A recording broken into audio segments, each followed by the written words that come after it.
One of the top performing stocks in 2025 has been Super Microcomputer, as it has gone up over 100% year to date. But the question that any investor looking at Super Microcomputer or already holding this stock in their portfolio is asking themselves is how much further can this stock actually run up? So in this video, we are going to take a look at the fundamentals behind this company. We are going to look at their revenue and their EPS numbers, and I'm going to give my opinion on potential price targets for where Super Microcomputer could be headed. But keep in mind, this is just my opinion. I want to know your opinion down in the comments section. Let me know what price target you have on Super Microcomputer. And if you enjoy the video, drop a like while you're down there and subscribe for more videos like this one. Transparency is the most important thing when you are talking about money. At least that is what I believe. And today we are going to be talking about a stock that I own. This is the YouTube portfolio. It is currently sitting at a value of $65,640.34. And what's crazy is now in the last month, the YouTube portfolio has gone up by almost $7,000, up 11.61%. And that is without any contributions. This performance is being solely driven by the stock that we are going to be talking about today, and that is Super Microcomputer. We have invested $6,400 into this stock, and it is now up 82% to a market value of $11,690. Some other positions that we hold in the portfolio are Alibaba, Google, Apple, Microsoft, Palantir, PayPal, SoFi, Visa, and then we have a couple dividend ETFs, SCHD and VYM, and then a cash position of $13,500. And here's a breakdown that I don't see many YouTubers going into depth on. This is my exact position in Super Microcomputer and how I've built it out over time. We can see that I originally started buying on January 6th of this year. At that point, I bought 50 shares at a value of $34.95. The stock continued to drop, and on January 16th, I bought another 100 shares for $31.92. And then on January 28th, the stock was falling even further, so I bought another 50 shares of the company at $29.44. If you're wondering why the market value and the gain is different on this view versus what I showed you earlier, it has to do with the fact that these are before the market closed. After the market closed, Super Microcomputer moved down a little bit more, and that's accounted for in that other view. However, here it's showing pre-market close, or while the market was still open, and what the value of the position was sitting at that time. And I'm not showing any of this to brag. I think it's super cool to go back and look at trades that investors have made over time. If I could go back and see all the trades that Peter Lynch and Warren Buffett made over the years, that would be very cool, and it would help me learn a lot. So I'm really just showing this again, hopefully to help you learn. Hopefully there's something you can take away from it. So in the last month, Super Microcomputer has been on an absolute tear. The stock has been going up day after day by not only single digits, by double digits oftentimes. And that is because the CEO came out and had some very interesting numbers to throw out there around where revenue is expected to be over the next couple of years, as well as what they are going to do over these next couple of weeks to meet some demands from the NASDAQ. He said in a statement, in the last few years, our growth has been very strong, except for our 10K interruption. Our growth slowed down a little bit, but we will fix the 10K filing very soon, and cash flow won't be a problem anymore. And this statement proved to be a massive catalyst for the stock. Because of this specifically, the 10K filing will be fixed very soon. That is extremely important because it's been on the mind of investors as to when this is actually going to be fixed as an issue. They've been worried that the NASDAQ was going to delist this stock, and it's clear now that the CEO is taking this issue serious and is trying his best to try and get this resolved as quickly as possible. However, this is not the only statement that he made around the company. He also said that conservatively, he believes that they can put up $40 billion of revenue in 2026. To put that in perspective, the company as of June of 2024 had a trailing 12-month revenue of $14.94 billion.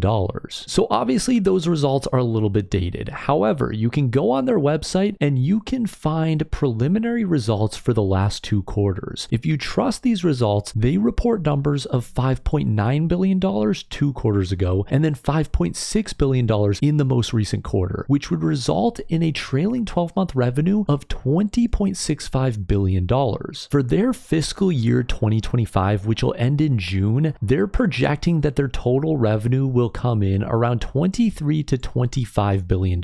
So that means in 2026, they're expecting their numbers to jump up by $15 billion.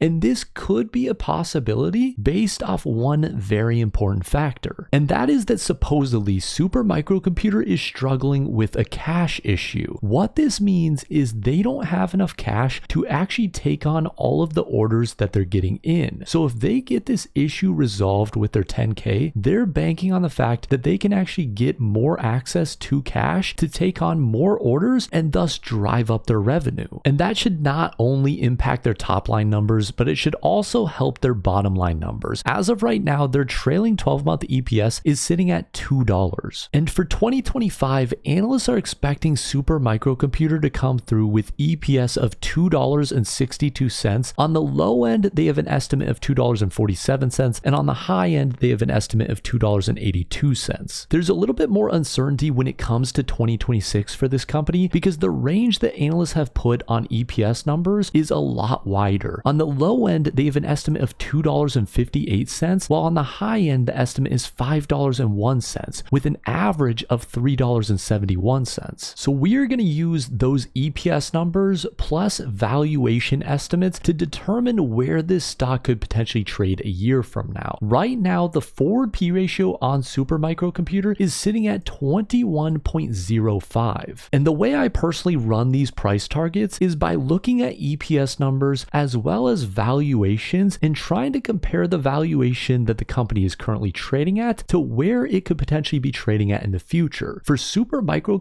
they fall in line with a lot of NASDAQ companies, which currently the NASDAQ 100 is trading at a forward P ratio of a 27.92. And even if we compare it to the S&P 500, it is still trading lower than that because right now the S&P 500 has a forward P ratio of 22.47. And here's the breakdown for Supermicro.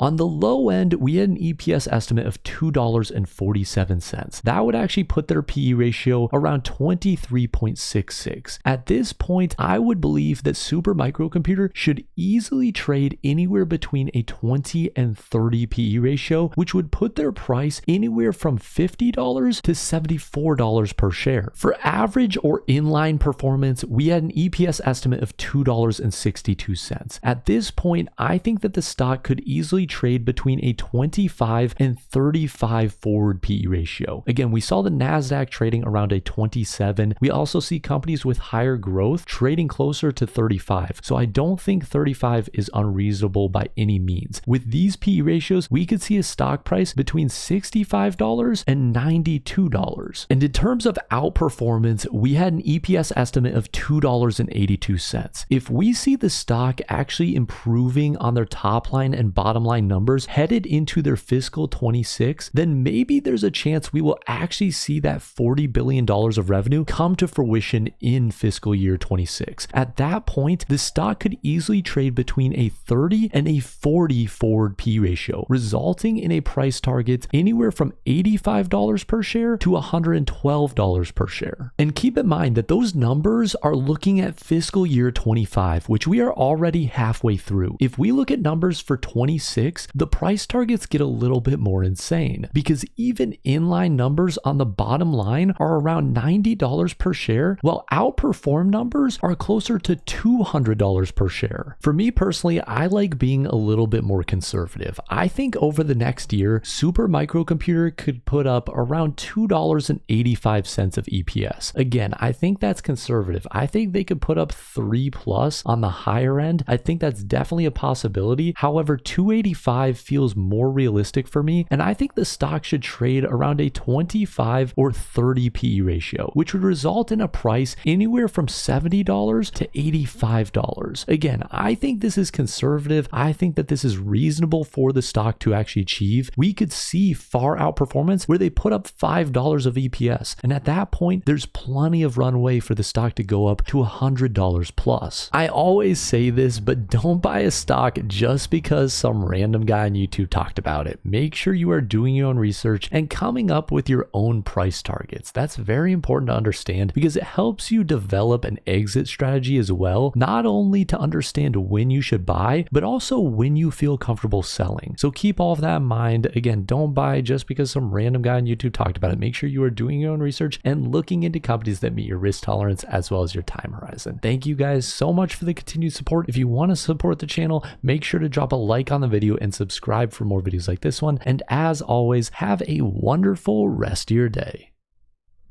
And for the joke of the day, why does a chicken coop only have 2 doors? Check the comments down below for the answer. Thanks for watching.